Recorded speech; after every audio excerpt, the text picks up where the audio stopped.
வணங்க வச்சு என்ன இந்து முஸ்லீம்? நீ படைப்புகளை வணங்குற, நான் படைச்சவனை வணங்குறேன்.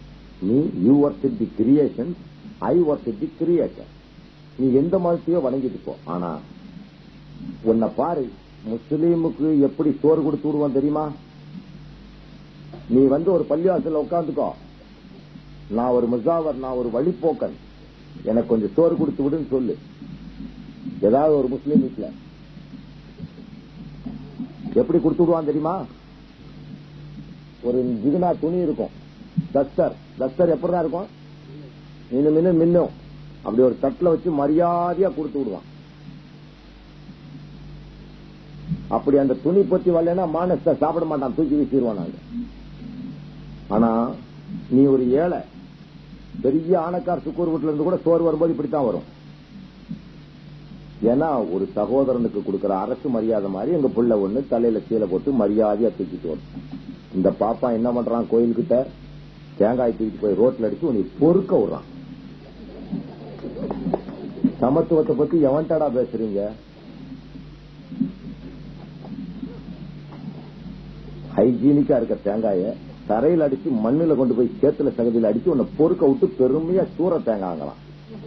நீங்க ஒன்னா சேர்றீங்களோ இல்லையோ, நீ உன்னை ஓட்டு போட்டு நான் முதலே வேணான்ட்டேன். நாங்க ஓட்டு பொறுக்கிறவங்கள உன் ஓட்ட வேசிக்கு போடு, தாசிக்கு போடு, குப்பையில போடு, மயிர் எங்களுக்கு ஓட்டு, உன் ஓட்டு எங்களுக்கு வேணாம். ஆனா நீ மனுஷனா வாழ், மரியாதையா வாழ், மானத்தோடு வாழ். இப்பவும் 10 மில்லி சாராயத்திற்காக உன் தலைமுறை தலையில் மண்ணை அள்ளி போட்டு கடைசி நிமிஷம் 10 மில்லி சாராயம் கொடுக்கறாங்கிறதுக்காக உன் தலைமுறை தலையில மண்ணள்ளி போட்டுறாத. கொஞ்சம் உஷாரா, நீயும் மனிதன் தான். உன் தாயும் என் தாயும் மசக்கையில் உண்ணுவது ஒரு மண்ணாக இருந்தும் மசக்க வந்தா இதே மண்ணு ஆம்பூர் மண்ணை எடுத்துதான் ஆம்பூர் முஸ்லீம் பொம்பளை நீங்கிறா, ஆதி திராவிட பொம்பளை நீங்கிறா. அதுல என்ன நீ தாழ்ந்தவன், இன்னொருத்தன் மேலாயிட்டான்? நாங்க உன்னை தாழ்ந்தவனே சொல்ல மாட்டோம்.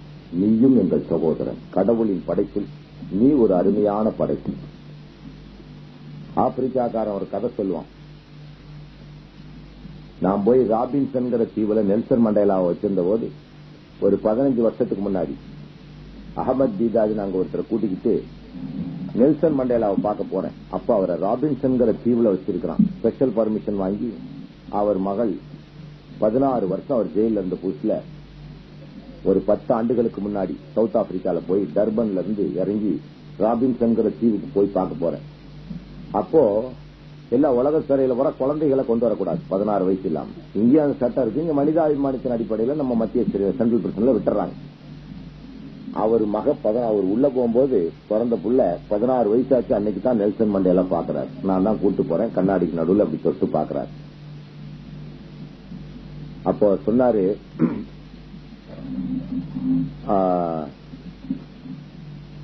நாங்க ஏன் கருப்பா போனோம் தெரியுமா பாவாண்டார்? ஏங்க, கடவுள் இத படைச்சாரு, மாவுல மனித வர்க்கத்தை படைச்சாரு. 3 சட்டியில வேக வச்சாரு. முதல் சட்டியில தன்னோட படைப்பை பார்க்கலான்னு அவசரப்பட்டு எடுத்து பார்த்தாரு. அது வெள்ளையாவே இருந்துருச்சு. அது வெள்ளைக்காரன்.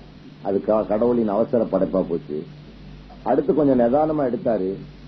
அதுதான் நம்ம செவ்விந்தியர்கள். நார்மலா நல்ல அழகா இருந்துருச்சு. அந்த ஆனந்தத்திலேயே ஆகா தன்னோட படைப்பை பார்த்து சந்தோஷமா கடவுள் மறந்த போது 3வது பொம்மை கருகி போச்சு. அதான் நானுங்க.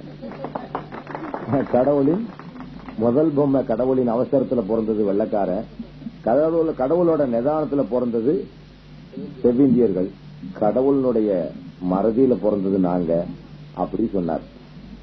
அவங்க அதை அந்த மாதிரியான சென்ஸ்ல எடுத்துக்கிறாங்க.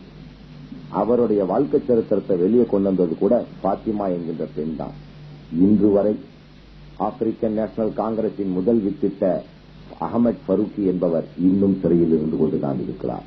எங்கெல்லாம் மனித இனம் ஒடுக்கப்படுகிறதோ, நசுக்கப்படுகிறதோ, இஸ்லாமியர்களாகிய நாங்கள் விட்டுவிட மாட்டோம். அவர்களுக்கு துணை நிற்போம். எனக்கு ஒன்னும் ராம்தாஸ் கூட சேர்றதால பதவி கிடைச்சிருது, அந்தஸ்து கிடைச்சிருதுன்னு சொல்லு. பதவி அந்தஸ்து எனக்கு வேணும்னா இந்தியாலேயே 3-4 PhD வாங்கினவன் நான். நம்ம ஊர் ஜனாதிபதி டாக்டர் சங்கர் தயாள் சர்மாவை விட அதிகமா படிச்சவன் நான். நம்ம பிரதம மந்திரியை விட அதிகமா படிச்சவன் நான். பார்த்து நரசிம்மராவுட்டியோ ஜெயலலிதாட்டியோ பேசி எந்த பதவியும் வாங்கலாம். நான் பாட்டுக்கு இன்னைக்கு 38,000 கிளைக்கழகங்கள், வெல் ஆரேட்டர், எனக்கு அரசியல் ஒரு 20 வருஷ பழக்கருத்து, அட்மினிஸ்ட்ரேஷன் தெரியும், நான் கரப்டிவ் மேன். இன்னைக்கு வரைக்கும் நான் யாருக்கும் ஒரு 100 ரூபாய் தின்னதில்லை, ஒரு குடிச்சதில்லை, ஒரு பொம்பளைகிட்ட போனதில்லை. நான் கரப்டிவ் மேன். அதை விட யாரு வேணாலும் இந்து முன்னணிக்காரன் எழுதி கேட்டுக்கோ. ஈரோட்டுக்கு சீஃப் எஜுகேஷனல் ஆபீசர் ஈரோடு எழுதி ஆண்டவர் இண்டஸ்ட்ரியல் ட்ரைனிங் இன்ஸ்டிடியூட் கோபியில, கருட்டடிப்பாளையத்தில், மந்திரி செங்கோட்டையன் வயலுக்கு கிழக்க, சுப்புலட்சுமி ஜெகதீசன் வயலுக்கு மேற்க, முத்துசாமி வயலுக்கு பக்கத்துல